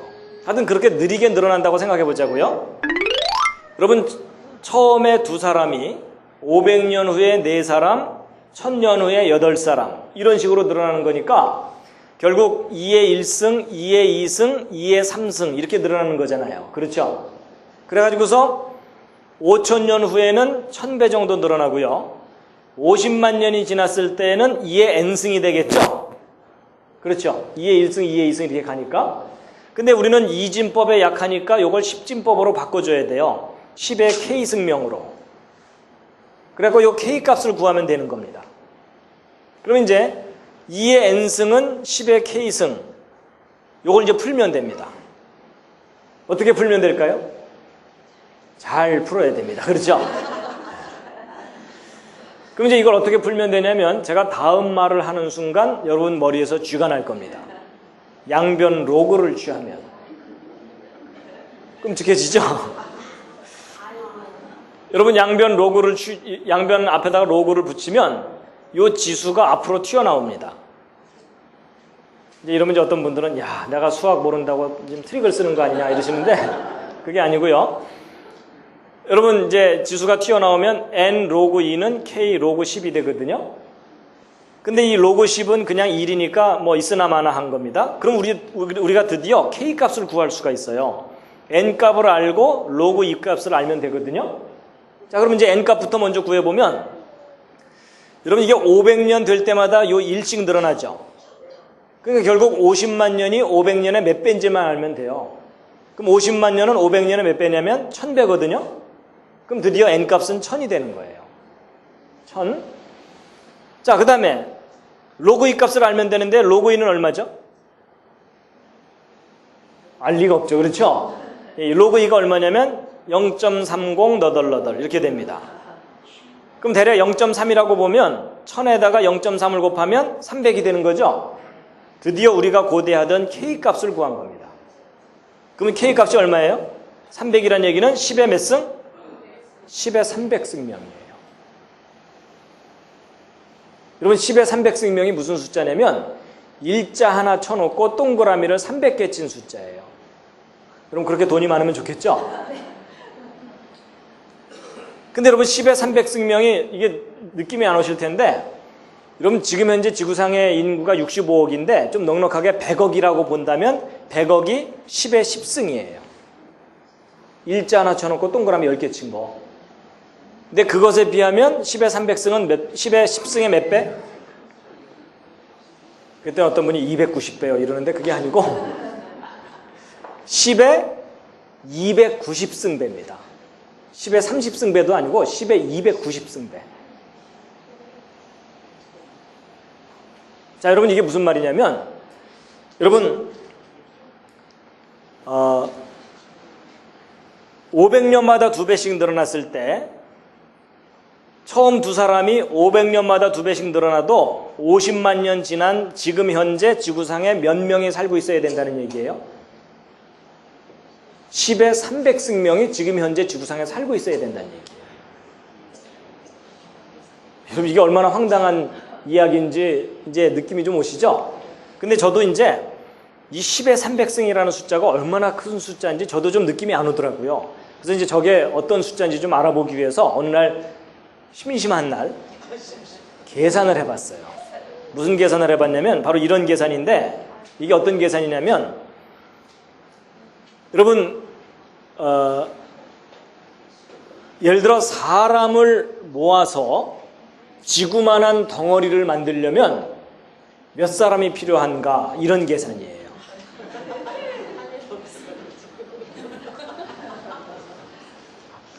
그래갖고 여러분 이걸 어떻게 하면 되냐면 일단 지구 부피를 계산한 다음에 한 사람의 부피로 나누면 되잖아요. 그렇죠? 그럼 지구 부피는 지구 반경이 6370km이기 때문에 여러분 구의 부피를 구하는 공식이 3분의 4 파이 r 3승이죠. 뭐 기억 안 나셔도 할 수 없습니다. 근데 이 반지름 r 대신에 6370km를 대입하면은 나오게 돼 있어요.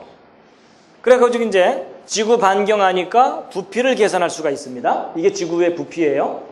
근데 이제 한 사람의 부피를 계산해야 되는데 사람은 몸이 너무 복잡하니까 이거 실제 부피를 계산하는 일은 어려워요. 그냥 대충 구하면 돼요. 어떻게 하면 되냐면 키, 어깨 너비, 가슴 두께 이걸 곱하면 한 사람이 들어가는 관 사이즈가 나와요. 그렇죠? 이제 그걸 한 사람의 부피라고 대략 생각하자고요. 그러면 키, 어깨 너비, 가슴 두께 곱하면 이게 한 사람이 차지하는 부피가 돼요.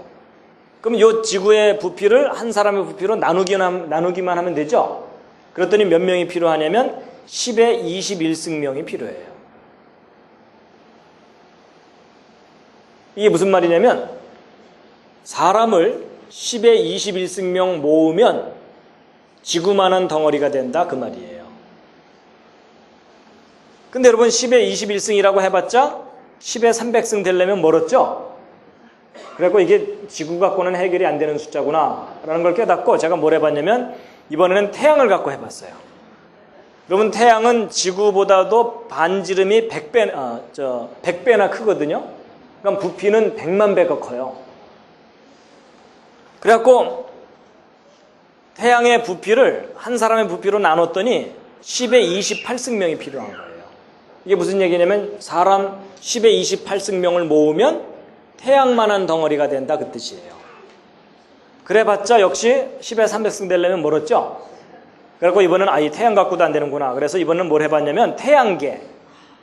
여러분 태양계면은 태양이 있으면 그 옆에 수금, 지화, 목토, 천해, 명 이렇게 있죠. 그래서 최근에 이제 명왕성이 탈락하긴 했지만 명왕성까지를 반지름으로 하는 거대한 우주공을 만들어 놓고 거기다가 사람을 집어넣으면 몇 명 들어가는가 계산을 해봤더니 10에 39승명 들어가요. 그래도 300승 되려면 멀었죠. 그래갖고 안 되겠구나. 이번엔 일광년. 여러분 일광년이면 이게 뭐냐면 빛의 속도로 1년을 간 거리예요. 여러분 빛은 1초에 지구를 7바퀴 반을 돌아요. 1초에 30만 킬로미터를 가는 게 빛의 속도거든요. 근데 그런 속도로 1년을 간 거리 만한 우주공을 만들어 놓고 거기다가 사람을 집어넣으면 몇 명 들어가는가 계산해봤더니 10에 49승명 들어가요. 여러분 제가 그날 얼마나 심심했는지 아시겠죠? 그랬더니 그래도 300승이 안 되죠? 그래서 이제 일광년 갖고 해결 안 되는구나. 아예 우리 은하계로 하자. 여러분 우리 지구가 속해 있는 은하계는 그 중심에서 가장자리까지 거리가 5만 광년입니다. 빛의 속도로 5만 년을 간 거리예요. 그 중에 3만 년을 간 거리쯤에 지구가 있거든요. 어쨌든 이 우리 은하계만한 공을 만들어 놓고 거기다가 사람을 집어넣으면 몇 명 들어가는가 계산해 봤더니 10에 64승명 들어가요. 그래도 역시 300승이 안 되죠? 계속 할까요? 이제 포기하셨습니까? 네, 이제 포기하셨죠? 여러분 보세요. 지금부터 50만 년 전에 두 사람이 500년마다 2배씩이라는 아주 느린 속도로 서서히 늘어나도 50만 년 지난 지금 현재 세계 인구는 10에 300승명이 돼 있어야 된다는 게 진화론으로부터 인구 증가를 계산한 결과예요. 너무나 황당하다는 거 아시겠죠? 그럼 이번에는 이제 성경을 한번 확인해 보자고요. 여러분 성경에서는 지금부터 4,500년 전쯤 8명이 살아남았는데 4,500년 만에 65억 된 거잖아요. 근데 이제 좀 계산을 쉽게 하기 위해서 일단 두 사람이 100억이 되는 걸 먼저 생각해 보자고요. 여러분 이 100억이 10의 10승이거든요. 근데 여러분 두 사람이 4사람, 8사람, 16사람 이렇게 되니까 2의 1승, 2의 2승, 2의 3승 이래갖고 결국 2의 m승까지 갔을 때가 10의 10승이잖아요. 그렇죠? 그러면 2의 m승은 10의 10승 이걸 풀면 되거든요. 이걸 어떻게 푼다고요? 그렇죠? 잘 풀려면 어떻게 해야 된다고요? 양변에 로그를 붙이면 로그 2의 m승은 로그 10의 10승인데 이 지수는 앞으로 튀어나온다 그랬으니까 m 로그 2는 10 로그 10인데 로그 10은 1이니까 있으나 마나 하니까 결국 m 값을 구하려면 10을 로그 2로 나누면 돼요. 그렇죠? 그러면 10을 로그 2로 나누면 되는데 로그 2는 0.30 너덜너덜이니까 10을 0.3으로 대충 나누면 33이 나오죠? 드디어 우리가 이제 이 m값이 33이라는 걸 알았거든요. 근데 우리는 지금 이 둘에서 100억을 구하는 게 아니라 대충 8명에서 50억 되는 걸 구하는 거잖아요. 그렇죠? 그럼 몇 번을 빼줘야 되냐면 한 번, 두 번, 세 번을 빼주면 되죠?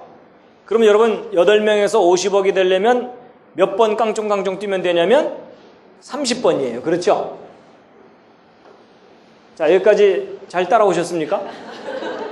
근데 지금 거의 80%가 기절을 하셨습니다.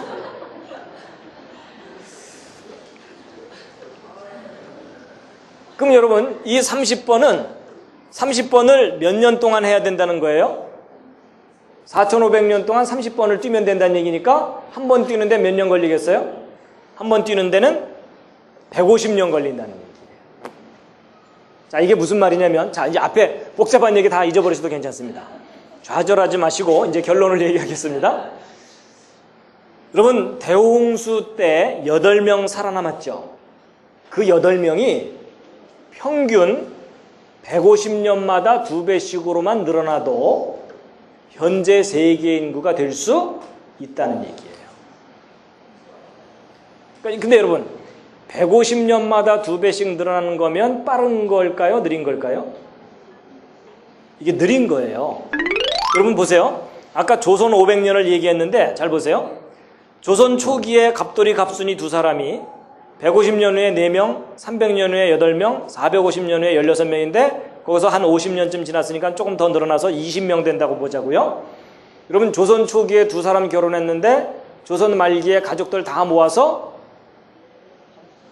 계산을 해봤더니 몇 명 된다는 거예요? 20명이 되는 거니까 빠른 거예요? 느린 거예요?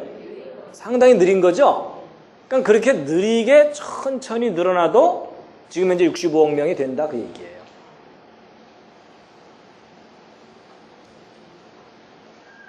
그러니까 보세요. 여러분, 50만 년 동안 65억이 됐다는 주장하고 4,500년 만에 65억이 됐다는 주장, 둘 중에 어느 것이 현실에 가까워요? 여러분, 성경의 기록이 훨씬 더 현실적이죠? 맞죠? 여러분, 저도 이런 계산을 구체적으로 해보기 전까지는 진화론이 그럴듯해 보이고 성경은 신화처럼 생각됐었어요. 근데 이렇게 실제적으로 확인을 해봤더니 성경이 오히려 현실적인 이야기예요. 여러분, 왜 일반 사람들이 이런 거를 잘 이렇게 모르냐면, 전에도 말씀드렸지만 일반 사람들은 3자리 숫자만 넘어가면 정신이 혼미해집니다. 그렇죠? 그러니까 오히려 한 50만 년쯤은 돼야 65억이 될 것 같은 생각이 언뜻 드니까 성경이 안 믿어지는 거예요. 근데 여러분, 이렇게 구체적으로 계산해 보면 성경이 옳아요. 여러분, 50만 년 됐다는 거 믿으려면 특수한 믿음이 필요합니다. 한 가지 50만 년에 대해서 조금 다른 각도로 한번 다시 검토해 보면 이런 거예요. 그럼 아까 우리가 계산할 때 8명에서 50억 되는데 4,500년 정도 걸렸다면 2명이 100억 되는 데에는 한 5,000년쯤 걸린다는 겁니다. 여러분, 이게 무슨 얘기냐면 한 쌍의 남녀 그 두 사람을 가만히만 내버려두면 5,000년 후에 100억이 된다는 얘기예요. 그럼 여러분, 이제 50만 년이 요 파란색으로 된 요 전체가 50만 년이라고 보자고요. 그럼 50만 년의 10분의 1에 해당되는 거가 5만 년이죠. 그렇죠? 그리고 그것에 또 10분의 1에 해당되는 요것이 5,000년이죠. 그럼 이 5,000년 요 하나를 이렇게 좀 늘여놓고 보자고요. 이게 5,000년이에요. 그럼 여러분, 두 사람을 가만히 내버려두면 몇 명으로 불어나요? 5,000년 만에? 100억이 되겠죠. 근데 여러분, 100억이 된 상태로 50만 년을 계속 유지하는 것은 현실적이지 않잖아요? 그럼 100억 된 후에 어떻게 해야 돼요? 한번 멸종해야 돼요. 그렇죠? 멸종한 다음에 간신히 두 사람 다시 살아남아갖고 또 5,000년 지나면 또 그 5,000년 만에 또 100억이 되겠죠? 그럼 이렇게 100억으로 늘어나는 걸 몇 번 해야 될 것 같아요? 100번 해야 돼요. 그렇죠? 100번. 그러면 그동안 그 수많은 뼈들 다 어디 갔어요? 그렇지 않으면 이제 어떻게 설명해야 되냐면, 이 정상적으로 이렇게 늘어났다고 설명하지 않으려면 어떻게 해야 되냐면, 처음에는 몇만 년에 2배로 늘어나다가, 그 다음에 몇천 년에 2배로 늘어나다가, 몇백 년에 2배로 늘어나다가, 몇십 년에 2배로 늘어났다. 이런 식으로 해석을 해야 돼요. 맞죠? 근데 여러분 생각해 보세요. 몇만 년에 2배로 늘어났다. 이게 현실적이에요? 비현실적이에요? 이건 비현실적인 이야기예요. 그렇죠? 또 그거 믿으려면, 주장하려면 특수한 믿음이 필요해요. 그래서 여러분, 정말로 진화론에서 주장하는 인류 역사가 막 몇만 년, 몇십만 년 됐다는 주장은 정말 터무니없는 주장입니다. 여러분, 인류 역사는 절대로 그렇게 오래된 게 아닙니다. 지난번에 제가 대홍수 때 대홍수 때 50년마다 2배씩으로만 늘어나도 맨 처음에 아담과 하와가 대홍수 직전까지 175으로 불어날 수 있다, 이런 얘기 해드린 적 있었죠? 그러니까 여러분, 인구는요 짧은 시간에 정말 빠르게 증가합니다. 그래서 인구 증가하는 속도로 볼 때 인류 역사는 결코 그렇게 수만 년 이상 된 게 아닙니다. 여러분, 대홍수 이후에 노아의 후손들이 전 세계에 흩어져서 짧은 시간 내에 65억 인구로 불어난 거라는 겁니다. 자, 지금까지 한 얘기 이제 정리하고 마치겠습니다. 이제 인류의 기원에 대해서 크게 4가지 이야기를 해드렸는데요. 첫 번째, 인류의 조상은 원숭이로부터 진화된 것이 아니라 원숭이로부터 진화되었다는 확실한 증거가 없고, 오히려 사람의 조상은 사람이었고 원숭이의 조상은 원숭이이기 때문에 인류의 조상은 처음부터 인류라면 그게 하나님이 만드신 아담이 인류의 조상이다라는 거고요. 두 번째, 흑인종, 백인종, 황인종 이렇게 인종이 다양하게 나온 것은 무엇으로 이해할 수가 있다? 유전의 법칙으로 같은 조상에서 다양한 후손들이 나올 수 있다는 겁니다. 세 번째, 여러분, 원시와 문명은 역사 속에서 항상 공존해 온 것이지 원시적인 상태에서 문명인으로 이렇게 변해온 게 아니라는 겁니다. 오히려 인류의 조상인 아담이 오히려 현대인들보다 훨씬 지혜로운 존재였다라는 겁니다.